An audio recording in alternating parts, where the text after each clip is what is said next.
ကိုကာဝယ်ဆောင်းရှောက်ရင်မလုပ်ရမလဲသူများကိုကာဝယ်ဆောင်းရှောက်ခြင်းနဲ့ဆိုရင်မလုပ်ရမလဲအကောင်းဆုံးနည်းနဲ့ကာဝယ်ဆောင်းရှောက်တာနဲ့ပတ်သက်ပြီးပြောတာတရားဓမ္မနဲ့ကာဝယ်ဆောင်းရှောက်ဖို့ဆိုရဒီကိုမြတ်စွာဘုရားကအစုံမအနေနဲ့ဟောကြားပြီးတော့ထားတာဖြစ်တယ်အဲ့တော့မြတ်စွာဘုရားရဲ့အစုံမစကားလေးကိုရနာထောင်ကြည့်အောင်အတ္တနာဘိက္ခွေရခိတာမိတိတတိပဋ္ဌာနာအဝိတ္တပတတိပဋ္ဌာနာသေဝိတ္တပကိုအကွယ်မဲ့လို့ရှိရတဲ့ပုဂ္ဂိုလ်ဟာအကောင်းဆုံးကာကွယ်ခြင်းဖြစ်အောင်ဘာလို့ရမလဲဆိုရင်တတိပဋ္ဌာန်ပွားပါတယ်ဆိုလိုတာကတတိတရားနဲ့နေထိုင်ပါလို့ဆိုလို့ဒါတခုတည်းသောနိလန်တခုပြောပြနော်အတ္တနာရခိတာမိတိငါကိုငါဆောင်းရှောင်မဲ့လို့စိတ်ကူးရှိတဲ့ပုဂ္ဂိုလ်ဟာဘာလို့ရမလဲတတိပဋ္ဌာနာသေဝိတ္တပအာယုမောမတတိကပ်ပြီးတော့နေပါသို့မဟုတ်တတိပဋ္ဌာန်တရားကြိုးစားအထောက်ပြီးတော့နေပါလို့ဆိုနောက်ဆက်ပြီးတော့မြတ်စွာဘုရားကပရံရခိတာမိတိတတိပဋ္ဌာနာသေဝိတ္တပသူများကိုကာကွယ်ဆောက်ရှောက်ခြင်းနဲ့ဆိုရင်လည်းတတိပဋ္ဌာန်ပဲပွားပါလို့ပြောအဲ့တော့ဒါဖယားပေးတဲ့ဤပေါ့နော်တခြားနိလန်းနေနဲ့ဆောက်ရှောက်တာတွေကတမျိုးပေါ့ဓမ္မနဲ့ဆောက်ရှောက်မဲ့ဆိုရင်အဲ့တော့ကိုကာကွယ်ဆောက်ရှောက်တာဟာဘယ်လောက်ထိအောင်ခရီးရောက်တယ်လဲတဘောအတွက်လားအမှန်အနည်းအတွက်လားမဟုတ်ဘူးမြတ်စွာဘုရားဟောတာတော့ကိုတဘောဘဝကြီးတစ်ခုလုံးအတွက်အကောင်းဆုံးကာဝယ်ဆောက်ရှောက်မှုဖြစ်ဖို့အတွက်တတိပဋ္ဌာန်တရားပွားပါလို့ဟောတာအဲ့တော့တတိပဋ္ဌာန်တရားဆိုတာ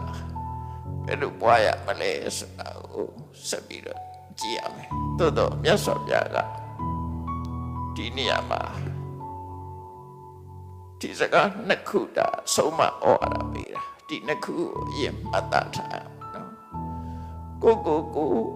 ကောင်းဆုံးဖြစ်အောင်ကာဝယ်ဆောက်ရှောက်ခြင်းနဲ့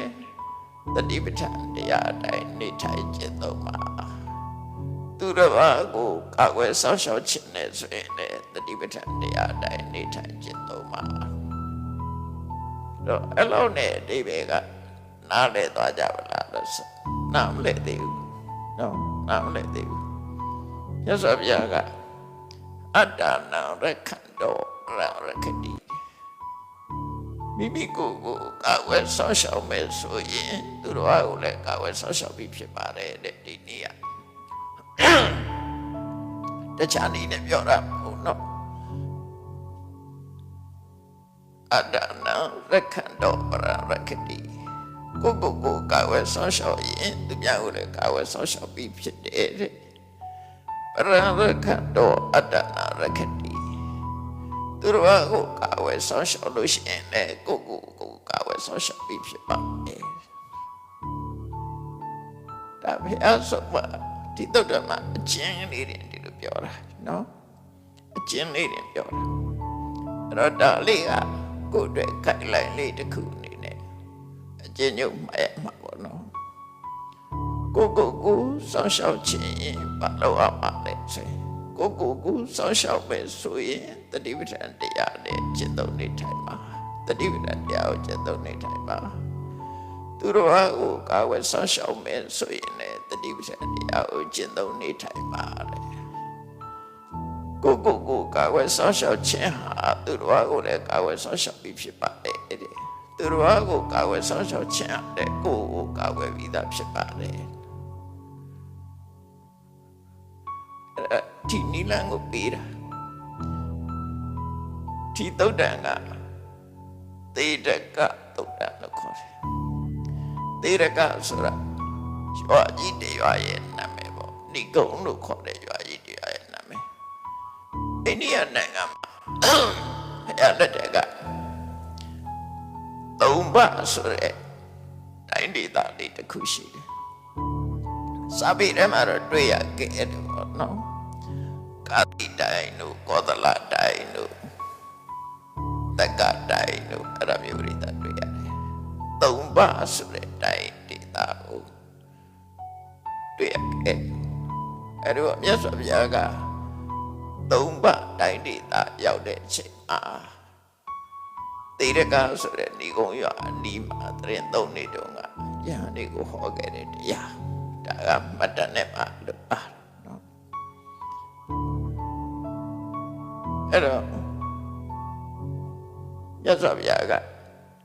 ပုံမှုထုလေးတစ်ခုကိုရင်ပြောပြတယ်ဒီဆုံးမဩဝါဒကိုမပေးခင်ပုံမှုထုလေးတစ်ခုပြောပြတယ်ရှေးတုန်းကတဲ့အကရုပန်လို့ခေါ်တဲ့ပါကြွအတ္တကိုပြသတဲ့ပုဂ္ဂိုလ်ရှိခုခေတ်လည်းရှိတာပဲစက္ကတ်ပဲနေမှာလေထူးထူးဆန်းဆန်းအောဝဲလုပ်ပြတာခဏခေတ်မှလည်းလူတွေနဲ့လုပ်ပြတာရှိတယ်ကြောက်ခမန်းလေးဒီအဲ့ဒီမှာကျွမ်းပါအတ္တလို့လည်းခေါ်တယ်ပါကြွအတ္တလို့လည်းခေါ်နော်စက္ကပွဲတွေမှာပြလေရှိတယ်ဆရာတပည့်နှစ်ယောက်ကလမ်းဘေးမှာအောဝဲလုပ်ပြကြမယ်တို့ပွဲလုပ်ပြကြမယ်ပတ်စံရတဲ့ဤတွေပေါ့လားပတ်စံရှာကြတာပေါ့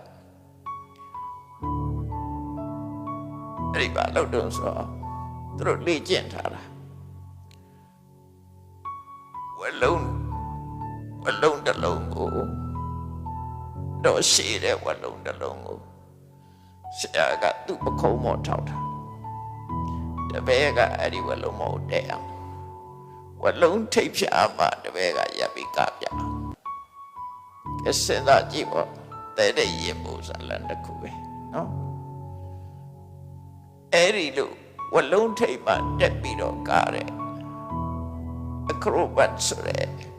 ကျွမ်းပါတဲ့အဲ့ဒီခေတ္တကခက်စားခဲ့လို့ရှိတယ်ဆရာတပည့်တရားဝယ်စီစဉ်ပြီးတော့သူတို့ကပြကြမယ်ပြည်သက်တွေလည်းအလုံးရောက်နေတယ်ဝလုံးကြီးသူတို့အသုံးပြုတဲ့ဝလုံးကြီးကိုဆရာပခုံးမော့ထောက်လိုက်တယ်ထောက်တာပြီးတော့သူ့တပည့်ကအဲ့ဒီဝလုံးမော့တက်မယ်ဝလုံးမော့တက်ပြီးတော့ဝလုံးထိပ်မှာကပြရမယ်မျိုးစုံကပြခဏခေတ်မှလည်းပဲအဲ့ဒါမျိုးတွေလှုပ်ထားရှိတယ်လေလူချင်းချင်းကပြနေတာတွေအောကမဒါတွေရှိတာပဲအဲ့ဒီခေတ်ကလည်းတရားရှိတယ်အဲ့လိုကပြတော့မယ်ဆိုတော့ဆရာကသူ့တပည့်ကိုပြောတော့ဆိုရင်အားရပဲတို့နှစ်ယောက်လုပ်ငန်းစားကြမယ်စားတဲ့အခါမှာမင်းကလည်းငါ့ကိုကျူးဆိုင်ငါ့ကိုထိန်ငါကလည်းမင်းကိုထိန်မယ်တို့အပြန်လန်းထိန်ကြမယ်မင်းကလည်းငါ့ကိုထိန်ငါကလည်းမင်းကိုထိန်မယ်အဲ့ဒီလိုထိန်သိပြီးကပြလို့တို့အောင်မြင်လို့ရှိရင်ပွဲကားတွေရလိမ့်မယ်ဒီပွဲပြသတဲ့အခါရမယ်မင်းလည်းအနည်းကင်းကင်းနဲ့ဘလုံးမအဆက်လာတယ်ငါလည်းပဲအနည်းမရှိဘူးနှစ်ယောက်စလုံးဟာအထိကိမရှိပဲနဲ့တို့ငွေကြေးတနာရမယ်ဆရာကသူ့တပည့်ကိုလို့ပြောတော့တပည့်ကအပြန်ပြောတော့ဆိုဆရာကျွန်တော်ကတော့အလို့မထင်ဘူးပေါ့ဆရာတကယ်ဖြစ်တဲ့နာကဆရာကကျွန်တော်ကိုထိတ်ရမှာမဟုတ်ဘူးကျွန်တော်ကဆရာကိုထိတ်ရမှာမဟုတ်ဘူးဆရာကဆရာကိုဆရာထိတ်မှာကျွန်တော်ကကျွန်တော်ကိုကျွန်တော်ထိတ်မှာပဲသူပြောတဲ့စကားဆရာပြောကဆရာကငါကမင်းကိုထိတ်ပဲမင်းကငါ့ကိုထိတ်မှာတို့နှစ်ယောက်ဒါမှအောင်မြင်ပြတယ်နေလို့ တပည့်ကပြန်ပြောတာဆရာအဲ့လိုမဟုတ်ဘူးကျွန်တော်ကို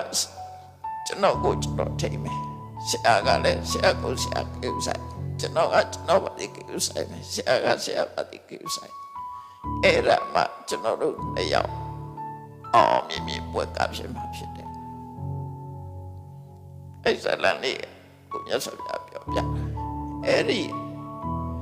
တဲ့တိတ်ရင်ဖို့ဘလုံးထိတ်မှတက်ပြီးတော့ကားတဲ့အကမျိုးကိုစန္ဒာလာဘုဒ္ဓကပညာရတ်ခေါ်တဲ့ရှိခေကစန္ဒာလာဘုဒ္ဓဆိုတာဝန္ဒဆိုတာဝါလုံးစန္ဒာလာဆိုတာကျန်တဲ့ချွတ်တဲ့ဝါလုံးအနေများတဲ့ဝါလုံးပေါ့နော်အဲ့ဒီစန္ဒာလာဝန္ဒထိုခေတ်ကလူတွေစနေနေ့အိန္ဒိယမှာဆိုရင်သူများကိုဖြောပြရေးလုပ်တဲ့ပုဂ္ဂိုလ်တွေပတ်စံရှာတဲ့ပုဂ္ဂိုလ်တွေဟာအဲ့ဒီတဲ့ထိရင်ဘူးစကတ်အတမျိုးတင်ယူကြပြီးတော့သူတို့အမွေတဲ့လုပ်ကြတယ်အဲ့တော့အိန္ဒိယနိုင်ငံမှာလည်းပဲခဏခဏလိုပဲအဲ့ဒါတွေတိုးတက်မှုတွေရှိခဲ့တယ်ဟိုတုတ်တဲ့တစ်ခုမှဆိုလို့ရှိရင်လည်းဥက္ကသေနာဆိုတဲ့တတိသားတယောက်ကဒီတိုင်းပဲလုပ်ခဲ့တာဝလုံးထိပ်မှာတက်ကား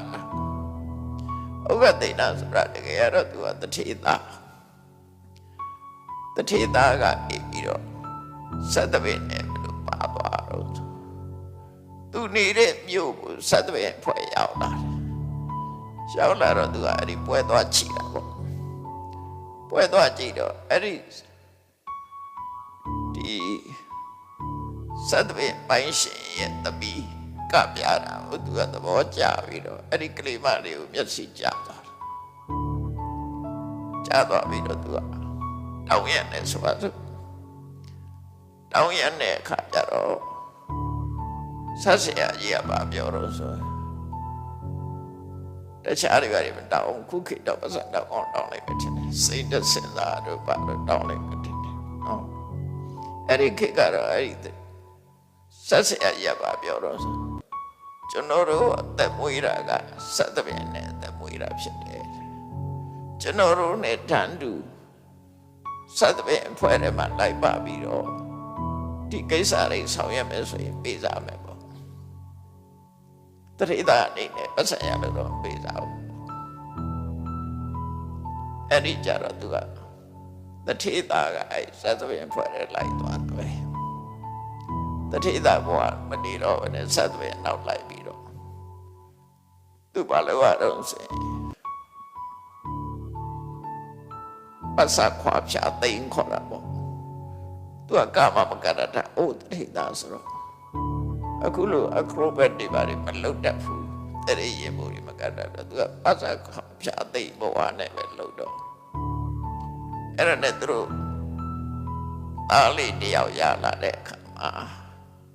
စမင်းသမီးကသူ့ကိုစောင်းပြီးတော့ပြောတော့ပေါ့ကလေးချော်ရနေဟဲ့အထုထန်သမားရဲ့အားလေးဆိုပြီးတော့သူ့ဖေရဲ့ခုံးကိုတိုက်ခိုက်ပြီးတော့အထုထန်သမားရဲ့အားဆိုပြီးပတ်စခွာဖြာသိမ်းအခြေခံလောက်သမားရဲ့အားဆိုတော့အဲ့ဒါကိုကြားတော့သူကမခံခြင်းစိတ်ရှိတော့အဲ့တော့အတတ်ပညာနဲ့ပတ်သက်ပြီးငါမတတ်လို့ပြောတာဆိုပြီးတော့သူကအဲ့ဒီနေရာလေးစားပြီးတော့အခုအခရိုဘတ်ဆိုတဲ့တတ်ပညာမျိုးတွေသင်တော့ဘလောက်ထိအောင်တတ်သွားတော့ဆိုရင်ခုနလိုအတောင်60ရှိတဲ့ဝလုံးထိပ်ကိုတက်ပြီးတော့ကပြတဲ့တတ်ထီတော့သူတတ်သွားတယ်အဲ့တတိတာအဲ့လိုပညာရည်တတ်သွားတဲ့အခါသူ့မျိုးကိုသူပြန်လာတယ်ပြန်လာပြီးတော့ပွဲခန်းကနနာကြော်ညထားတယ်ပေါ့ဩကသေနာတတိတာစသဖြင့်နဲ့ပါသွားတယ်လိုက်သွားတယ်အဲ့တော့သူလည်းဒီနေ့သူကပြပြီးတော့ဖြစ်ပြောက်လိုက်မယ်ဆိုပြီးတော့မျိုးလူတွေကအပြီးကြီးကြမှာပေါ့နော်ခဏခလိုပဲတူတူပဲလူဆိုတာတူတူပဲရောမခေတ်ကဇာယုံကြီးတွေတွေ့ဘူးတယ်မလားပုံထဲမှာခင်မိတယ်လေခဏခေတ်ကဘောလုံးကွင်းကြီးတွေတောင်ကောင်းနေတယ်လောက်ထားတာ အဲ့ဒါမျိုးပေါ့အဲ့လိုသူကပြမယ်ဆိုတော့အကြီးကျယ်ဧတတ်တွေကလည်းအများကြီးလာတယ်ကားတော်မယ်ဆိုတဲ့အချိန်လေးရောက်တဲ့အခါမှာသူကတိုင်ထိပ်ပေါ်တက်တယ်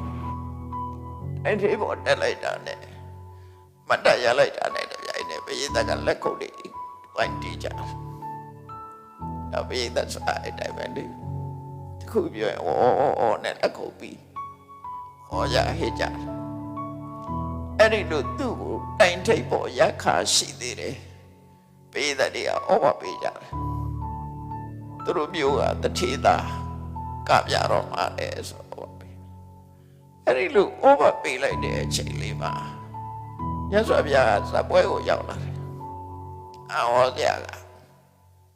ဇပွဲကိုမြတ်စွာဘုရားရောက်လာတယ်ရောက်တာသူ့အတွက်ရောက်လာတာပဲဇပွဲကိုယုတ်တည်းကြွလာတဲ့အခါမှာဘုရားကြွလာတယ်ဆိုတော့ဒီဘုရားကိုကြည်ညိုတဲ့ပုဂ္ဂိုလ်တွေကလည်းအများကြီးရှိတာမြတ်စွာဘုရားကလည်းရိုးရိုးကြွလာတာမဟုတ်ရောင်ကြီးတော့လွတ်ပြီးတော့ကြွလာတာဆိုတော့ဘုရားကြွလာပြီဆိုခုနကတိုင်ထိပ်ပေါ်ရောက်လို့ဩဘပေးတဲ့လူတွေကအကုန်လုံးသူ့မကြည့်တော့ဘဲနဲ့ဘုရားပဲအကုန်မျက်နှာလှည့်ကုန်ဘုရားရှိတယ်ပဲအုံဖြစ်သွားတယ်အဲ့လိုဖြစ်သွားတော့စဉ်းစားကြည့်လေသူကတိုင်ထိပ်ပေါ်ကနေကာပြတော့မယ်အချိန်ကိုသူ့ကိုဩဘပေးတဲ့လူတွေကသူ့ပဲကိုမလှည့်တော့ဘဲနဲ့ဘုရားပဲလှည့်သွားစိတ်ပြည့်ဖွယ်ရဘလောက်ကောင်းကိုပြိတ္တမရှိတော့ဘုရားပြိတ္တပဲဖြစ်သွားအဲ့ဒီအချိန်မှာမြတ်စွာဘုရားကသူ့စိတ်ကိုသိလိုက်တယ်သူစိတ်ဓာတ်ကျသွားတယ်ဆိုအဲ့ဒါနဲ့ရှင်မောက္ကလန်ကိုပြောလိုက်ပါကာပါအဆက်ကပါလို့ဆိုပြောခံလိုက်တယ်အဲ့ဒါရှင်မောက္ကလန်ကနေပြီးတော့လမ်းပြီးပြောလိုက်တဲ့သူဩဃသိဏလောက်ပါပြစရာရှိဆက်ပြပါကာစရာရှိဆက်ကပါနဲ့ဆိုတော့သူကအဲ့ဒီမှာအားတက်သွားတယ်ဘုရားသူကရချိကျင်လို့သူ့တပ်ပညာကိုကြည့်ရင်လို့လာတာဖြစ်နေမယ်ဘုရားကတော့ဝင်အားပေးတယ်ပေါ့နော်သူစိတ်ထဲမှာယူဆတာပြောတယ်မြတ်စွာဘုရားကိုယ်တိုင်တန်ခါးတွေနဲ့လာပြီးတော့အားပေးတယ်ပေါ့စိတ်အားတက်ပြီးတော့အဲ့ဒီမှာတိုင်ထိပ်မှာချွမ်းတပတ်ပြစ်လိုက်သေးတယ်တော့ပိဋကတွေကိုချွမ်းပြစ်ပြပြီးတော့အဲ့ဒီမှာနော်တိုင်လုံးထိပ်မှာကားပြတာနော်အဲ့ဒီလိုချွမ်းတပတ်ပြစ်ပြီးတော့ကားပြတော့ဘုရားတွေကဟောပေးကြတယ်အဲ့သူစိတ်ကျင့်တတ်သွားသူပြရတဲ့တပညာတဲ့ကျင့်တတ်သွားပြပြီးသွားတဲ့အချိန်လေးမှာမြတ်စွာဘုရားသူ့ကိုလှမ်းပြီးတော့တတိပြောလိုက်တယ်ဩဃသိဏတဲ့မင်းအတိတ်ကိုလည်းမဆွဲလန်းနဲ့တဲ့အနာဂတ်ကိုလည်းမမျှော်မှန်းနဲ့မင်းလက်ရှိဖြစ်ပြနေတဲ့အနေအရာတွေပေါ်မှာမင်းအတ္တိထားပြီးတော့จิตသုံးနေထိုင်ပါအဲ့လိုနေမယ်ဆိုရင်မင်းရဲ့ရင်ထဲအကိလေသာတွေပျောက်ဆုံးသွားပါလိမ့်မယ်တရားလေးတစ်ပုဒ်ခေါ်လိုက်တာနဲ့တိုင်းထိပ်မှနေရင်ကနေပြီးအနာဖြစ်သွားတာသူကအသိဉာဏ်ရှိတဲ့ပုဂ္ဂိုလ်ဘုရားဟောလိုက်တဲ့ဟာကိုအာယုစိုက်ပြီးနားထောင်လိုက်ပြီးတော့ဟုတ်တာပဲလေအဘောအယောဇင်းနေဖြစ်ခဲ့လို့တတိယဘဝလည်းဆုံးရှုံးတယ်အလုပ်တွေလုပ်ကိုင်းစားတော့ရတယ်ဆင်းရဲတယ်ပွဲကားတဲ့ဖွဲ့ထဲမှာသူလိုက်ရတယ်မျောမှန်းချက်တွေမျောမှန်းတဲ့အတိုင်းလည်းပဲပြောလိုက်ပဲလို့ထင်ရတာမပြောရဘူးပေါ့ချမ်းသာလိုက်ပဲထင်ပဲမချမ်းသာရဘူးအလုပ်တွေလုပ်နေရတယ်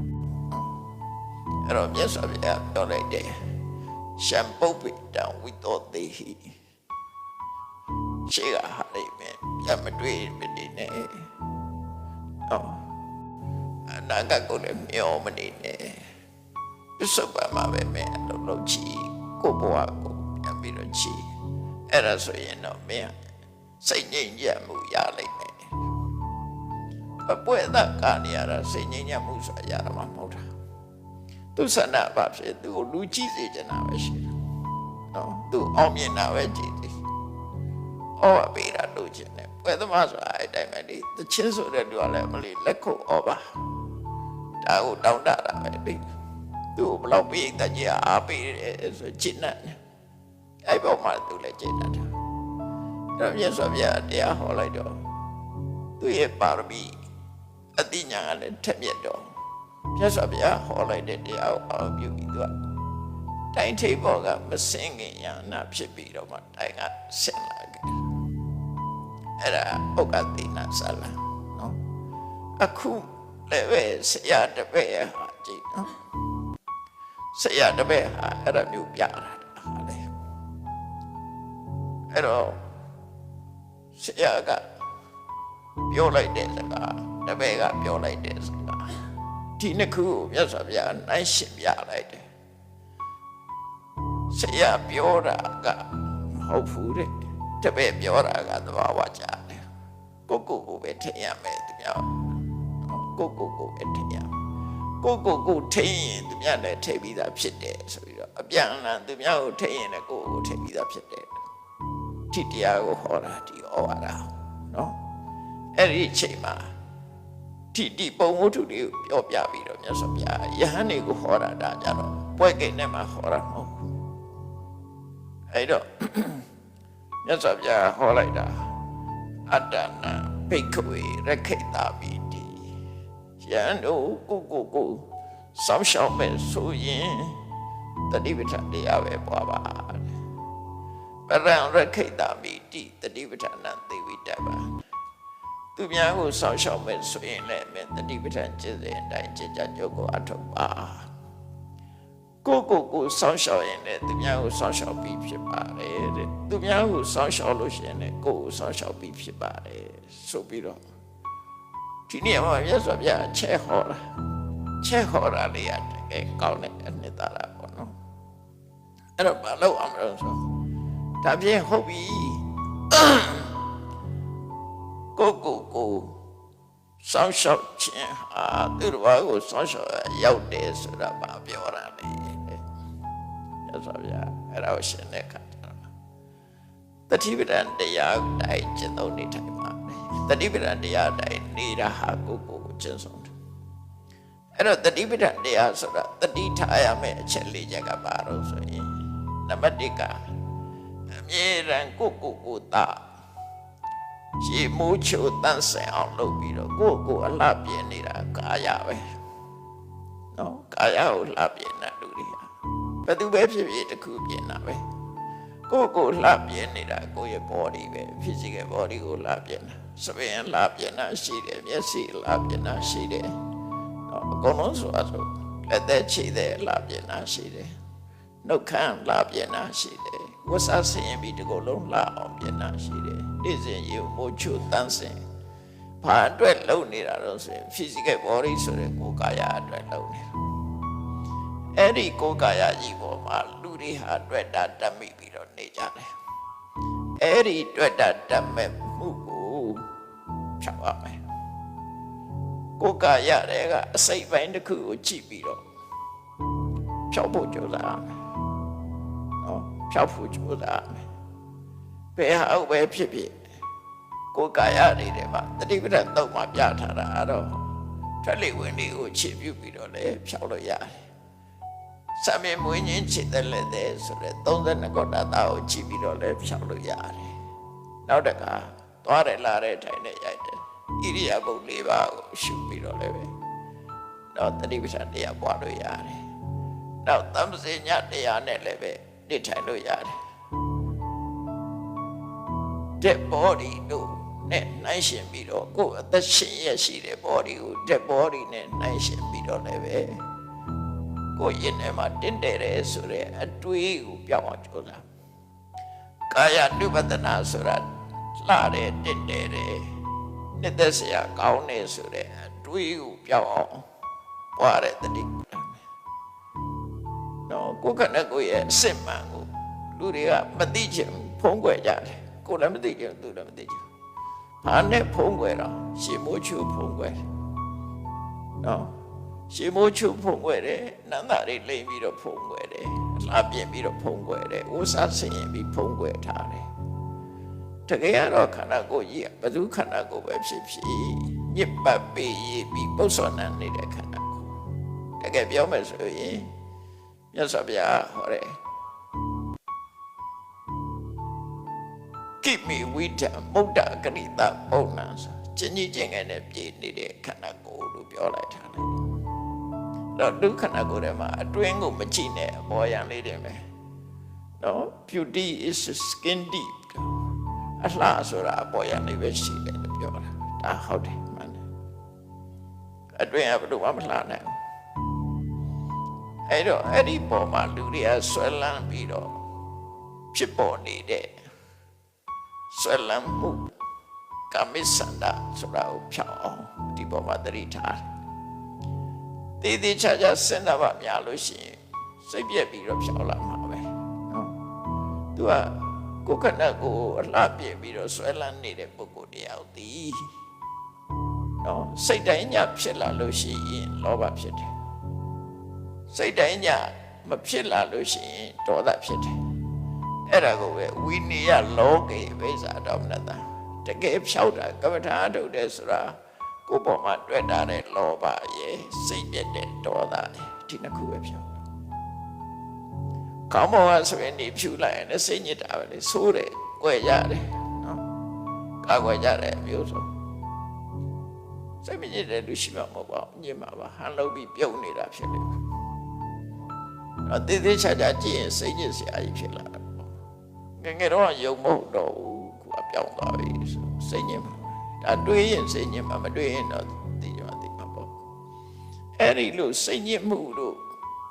တွတ်တမှုတို့ဒီနှစ်ခုစလုံးကိုဖြောက်ပြဖို့အဲ့ဒါဖြောက်ဖို့အတွက်ကာယ ानु ပဒနာတတိပဋ္ဌာန်ကိုပေးတယ်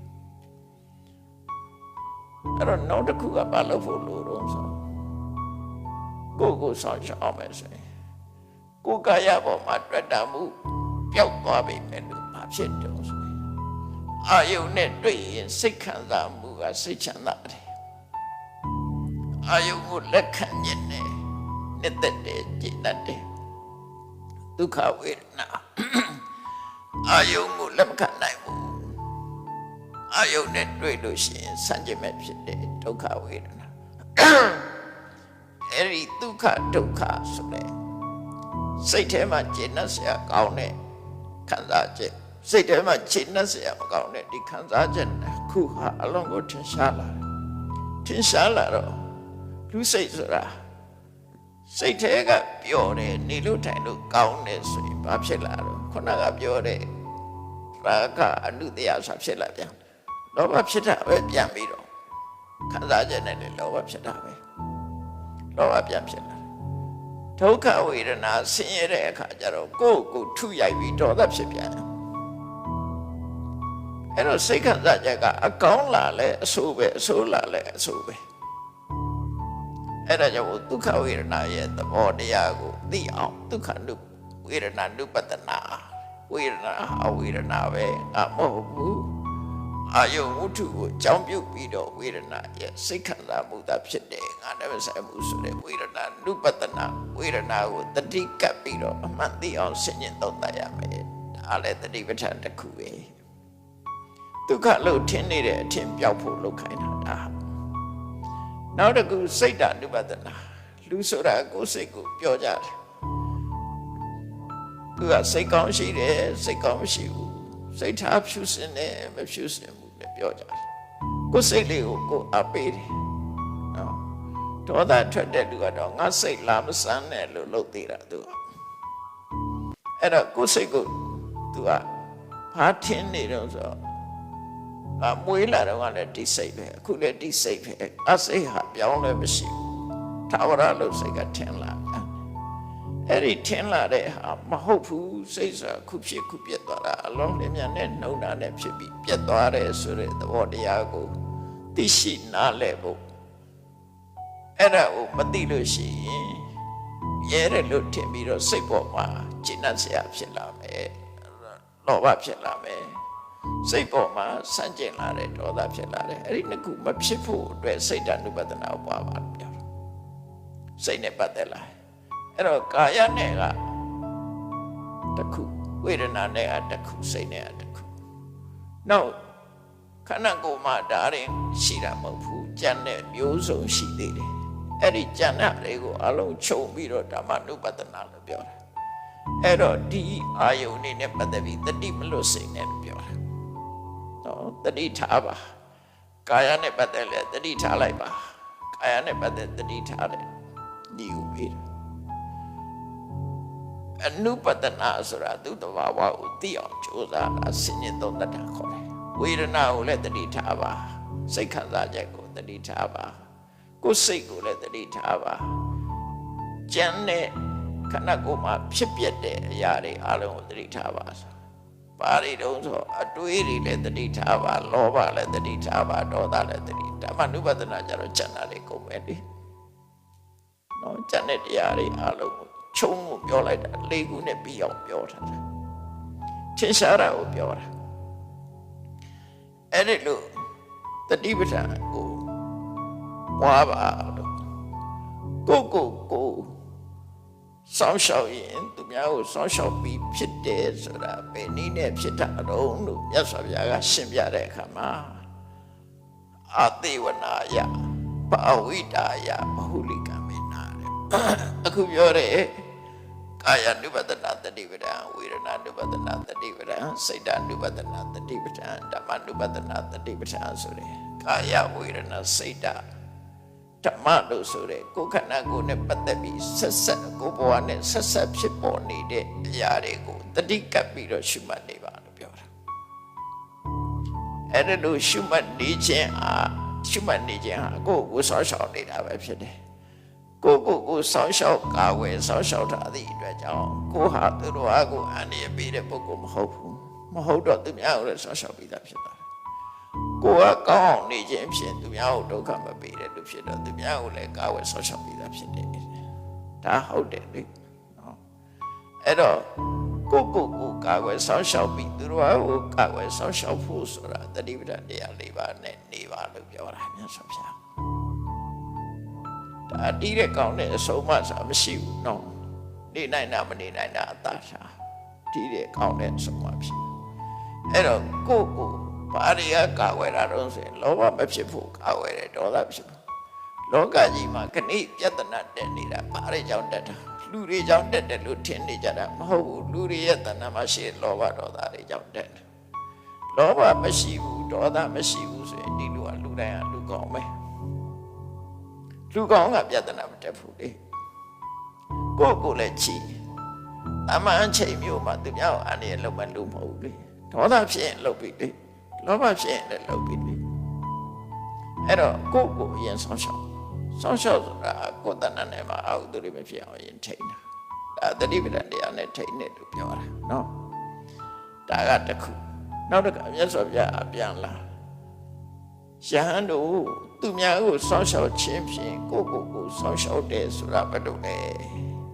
သူများကိုဥတည်ပြီးတော့ကိုဘယ်လိုစောင့်ရှောက်အောင်မလဲဆိုတဲ့အခါကျတော့သူများကိုစောင့်ရှောက်တာဖြစ်သည့်အတွက်ကြောင့်အဲ့ဒီကြတော့တတိပဋ္ဌာန်တရားမဟုတ်တော့နော်တတိပဋ္ဌာန်ဆိုတာကိုမရှိတာကိုရှုတာနော်အဲ့ဒါကြတော့ဘာကိုဟောတော့ဆိုမြတ်စွာဘုရားခန္တိယနံပါတ်1သူများကိုစောင့်ရှောက်ခြင်းနဲ့ဆိုရင်မင်းဘယ်တော့မှ response ပြန်ပြီးတော့တုံ့ပြန်မှုမလုပ်ပါနဲ့သိခံလိုက်ပါသူများကိုစောင့်ရှောက်ခြင်းနဲ့ဆိုရင်သူများကကိုယ်ဘာလုပ်မတုံ့ပြန်ပါနဲ့သိခံလိုက်ပါချင်းကြိုက်လည်းသိခံလိုက်ပါနေပူလည်းသိခံလိုက်ပါလေတိုက်လည်းသိခံလိုက်ပါယောဂဖြစ်လည်းသိခံပါမခံနိုင်လို့ရှိရင်လောဘဒေါသတွေလာမှာပဲလေတာလေဝေဒနာပစ္စယတဏှာဆိုတာလာတာပဲလေကောင်းတဲ့နောက်မှာလည်းတဏှာလာတာပဲဆိုးတဲ့နောက်မှာလည်းတဏှာလာတာပဲဖတ်တာပစ္စယဝေဒနာပစ္စယတဏှာပဋိစ္စသောဥပမာလူဆိုတာဆင်းရဲတဲ့လူကချမ်းသာကိုလို့တယ်ချမ်းသာတဲ့လူကပိုချမ်းသာခြင်းတယ်ဘယ်သူမှမရှောင်ဆင်းရဲတဲ့လူကလည်းချမ်းသာကိုတောင်းတတယ်ချမ်းသာတဲ့လူကလည်းချမ်းသာကိုပဲတောင်းတတာပဲအဲ့ဒါကြောင့်ဝေဒနာပစ္စယတဏှာလို့ပြောတယ်အဲ့တော့သူများကိုစောင့်ရှောက်တယ်ဆိုတဲ့ပုဂ္ဂိုလ်ဟာကိုယ်ကိုလာစော်ကားတာပဲဖြစ်စေကိုယ်နဲ့အစမပြေတဲ့ပတ်ဝန်းကျင်ပဲဖြစ်စေကိုယ်နှုတ်နဲ့စော်ကားတာပဲဖြစ်စေအဲ့ဒါကိုသိခံလိုက်ပါ မြတ်စွာဘုရားသူကိုယ်တိုင်ကျင့်သုံးသွားတယ်လေဒေဝရကစင်နဲ့တိုက်လေသိခံလိုက်တာညာနဲ့လာပြင်းလေသိခံလိုက်တာပဲလေလာစောကပြီးစေးတာပုံနာကြီးတယောက်ကဆိုရင်နေမကစားလက်ညှိုးထိုးပြီးဘုရားကိုဆဲတယ်ဘုရားဘာမှပြန်မပြောသိခံလိုက်တယ်သိခံပြီးတော့ပြောလိုက်တာလက်မခံနဲ့လက်ဆောင်ဥပမာနဲ့မင်းလာတဲ့ဧည့်သည်တွေကိုမင်းကျွေးတယ်ကျွေးတာအဲ့ဒီဧည့်သည်တွေကစားမသွားဘူးဆိုရင်ဘယ်သူဟာတော့သူဟာပဲအဲ့ဒါလိုပဲမင်းဆဲတာတွေငါအသိမှမပြုဘူးလက်မခံဘူးလက်မခံသည့်အတွက်ကြောင့်ဆဲတာတွေအမင်းဟာတွေပဲလို့ဆိုတော့ကြီးညိုသွားတယ်ဒါသိခံခြင်းဖြင့်ရှင်းပြလိုက်တော့ကြီးညိုသွားအဲ့တော့ပုံနာကြီးကိုဆောင်းရှောက်ပြီးသားဖြစ်သွားအကယ်၍ကိုယ်ကသာဒုတ်ဒုတ်ချင်းတာချင်းဆိုရင်ပြဿနာပဲတော့တော့ပြန်မလာမဲ့ဆိုလို့ရှိရင်ပြဿနာတက်လာမှာပဲလေသူချကိုချဖြစ်ပြီအဲ့တော့သိခံလိုက်တာပါဇလန်ကပြတ်တယ်အဲ့ဒါသိခံခြင်းသူများကိုကာဝယ်ဆောင်းရှောက်ခြင်းဖြင့်ကိုယ့်ကိုယ်လည်းကာဝယ်ဆောင်းရှောက်ပြီးသားဖြစ်သွားတယ်နှစ်ဦးလုံးအတွက်ကောင်းတယ်လို့ပြောတာဇလန်ပြတ်တယ်လေညောင်းလာရှေ့တုန်းကရံပက်တွေဆိုရင်တုံးနဲ့တူကိုပြန်လာဆော်နေကြတာပဲသူနိုင်ရင်သူကနိုင်သွားကိုနိုင်တဲ့ခါကိုကနိုင်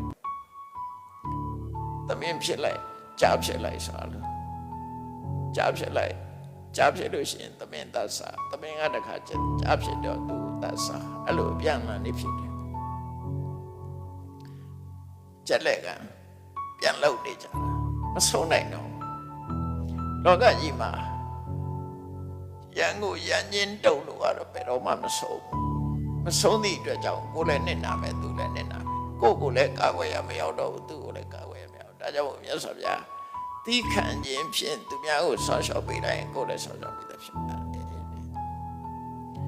လူတွေကသီးခံတာကိုရှုံးပေးတယ်လို့ထင်တာမှတော့အနိုင်ယူတာဖြစ်ပါတယ်ဘယ်သူကိုနိုင်လိုက်တာတော့ဆိုကိုယ်စိတ်ကိုနိုင်လိုက်တာနောက်တစ်ခုကမြတ်စွာဘုရားဟောတယ်ခန္တိယဆိုပြီးအဝိဟိတယကိုနိုင်တယ်ဆိုပြီးတော့သူများကိုမနှိပ်စက်ပါနဲ့တော့မနိုင်လို့ရှိရင်လက်သိခံပေါ့နိုင်လို့ရှိရင်လည်းသူများကိုအနိုင်မကျင့်ပါနဲ့ပြောတာပူလီဆိုတာရှိတယ်မဟုတ်လားနိုင်ကျင့်တယ်လေကိုကအားကောင်းရင်လည်းသူများကိုနိုင်ကျင့်တယ်အဲ့ဒါမလုပ်ပါနဲ့ပြောသိခံတာဟာကိုမနိုင်လို့သိခဏပဲဖြစ်ဖြစ်ကိုရဲ့အင်အားကြီးလို့သိခဏပဲဖြစ်ဖြစ်ကိုကအင်အားကောင်းတဲ့တဲ့သိခဏပဲဖြစ်ဖြစ်သိခံလိုက်သိခဏရင်ငြိမ်းသွားပြီသိခံပြီးတဲ့အခါကိုကအင်အားကြီးတဲ့ပုဂ္ဂိုလ်ဖြစ်ရင်သူများကိုပူလီမလုပ်ပါနဲ့နိုင်မကျင့်ပါနဲ့အနိုင်ကျင့်ရင်တနေ့ကျကိုပြန်ပြီးတော့တုတ်ပြန်လာမှာပဲအဲ့ဒါကိုအဝိဟိတယသူများကိုညှင်းဆဲလို့လည်းစိတ်မထားပါနဲ့အဲ့ဒါဟာသူများကိုဆောင်းရှောက်ခြင်းဖြင့်ကိုယ်ကိုဆောင်းရှောက်ရရောက်ပါတယ်နောက်တစ်ခုကမေတ္တာဝတ္တာယတစ်ဖက်သားပေါ်မှာမေတ္တာထားလိုက်ပါ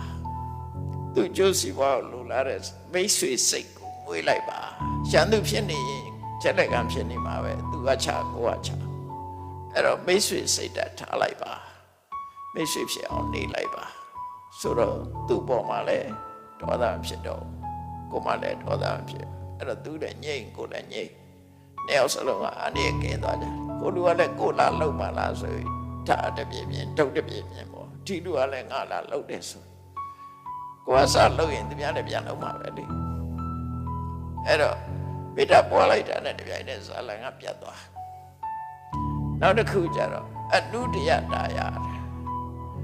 တပည့်သားကိုအကျဉ်းထားပြီးတော့စောင့်ရှောက်ပါသူကြည်ပွားလာလို့ရှိရင်လည်းဝမ်းသာနိုင်ဖို့ရှိပါစေချက်လက်စီမဖြစ်ပါနဲ့လို့ဆိုသူများကိုချက်လက်စီဖြစ်နေတာလည်းပဲတပည့်သားကိုဒုက္ခပေးရရောက်တယ်လေအဲ့တော့သူများကိုစောင့်ရှောက်မဲ့ဆိုရင်သူများကြည်ပွားတာကိုမနာလို့စိတ်မဖြစ်နဲ့မနာလို့စိတ်ဖြစ်နေရင်ဒုက္ခပေးမဲ့လူဖြစ်သွားပြီအဲ့တူချက်လက်စီဖြစ်သူကသူကြည်ပွားတာကိုလည်းမဆိုင်appreciative choice သဘောပေါက်နားလည်ပြီးစာနာထောက်ထားတဲ့ဝတ္တမှုရှိပါလို့ပြောတာနော် appreciate လုပ်ပါတော့ အဲ့တော့ဒီမှာ၄ချက်ပေါ့နော်၄ချက်တိခတ်နေသူများကိုမနှိမ့်ဆက်ဘူးတော့မေတ္တာထားတယ်သူများကြည့်ပါရင်ဝမ်းသာတယ်အဲ့ဒီ၄ခုနဲ့ကိုသူများကိုဆောင်းရှောက်ခြင်းအဲ့ဒီ၄ခုကိုရင်နဲ့ရအောင်လုပ်အဲ့ဒီရင်နဲ့ရအောင်လုပ်လို့ရှိရင်ကိုလည်းပြန်ဆောင်းရှောက်ပြီးသားဖြစ်သွားတယ်နှစ်ဦးလုံးအတွက်ကောင်းတယ်မြတ်စွာဘုရားဒီသုတ္တမဒါနဲ့အဆုံးသတ်ထားတာဖြစ်တယ်ဇလံကလေးကနေပြီးတော့စတွေ့ပြီးတော့မြတ်စွာဘုရားကကိုဆောင်းရှောက်ဆိုတာနော်ဆရာကလည်းဆရာကိုဆရာဆောင်းရှောက်တပည့်ကလည်းတပည့်ကိုဆောင်းရှောက်ကိုထိမ့်မှုရအဓိကကြတယ်ဆိုတဲ့အဓိပ္ပာယ်ကိုမြတ်စွာဘုရားဟောတာကိုရင်ထင်သူရတဲ့ထိပ်ပြီးသားဖြစ်တယ်သူရထင်လည်းကိုထိပ်ပြီးသားဖြစ်တယ်ဆိုတဲ့သင်ကြားချက်ကိုမြတ်စွာဘုရားဒီ message ကိုဒီသုတ္တမှာပေးတာဖြစ်ပါတယ်ဒါကြောင့်တရားချက်ကသူတော်စင်ပြိဿပေါင်းတို့တေရကတုတ်မှလာတယ်မြတ်စွာဘုရားရဲ့ကာဝယ်ဆောင်းရှောက်ခြင်းနဲ့ပတ်သက်တဲ့အဆိုအမိန့်ကိုမတနာယူပြီးတော့ဒီတိုင်းလိုက်တာကျင့်သုံးခြင်းဖြင့်ကိုဆောင်းရှောက်ခြင်းဖြင့်သူများကိုလည်းဆောင်းရှောက်ပြီးသားဖြစ်တယ်သူများကိုဆောင်းရှောက်ခြင်းဖြင့်လည်းပဲကိုဆောင်းရှောက်ပြီးသားဖြစ်အောင်မြတ်စွာဘုရားပေးတဲ့နိစ္စနစ်တိုင်းလိုက်နာကျင့်သုံးနိုင်ကြပါစေကုန်သတည်း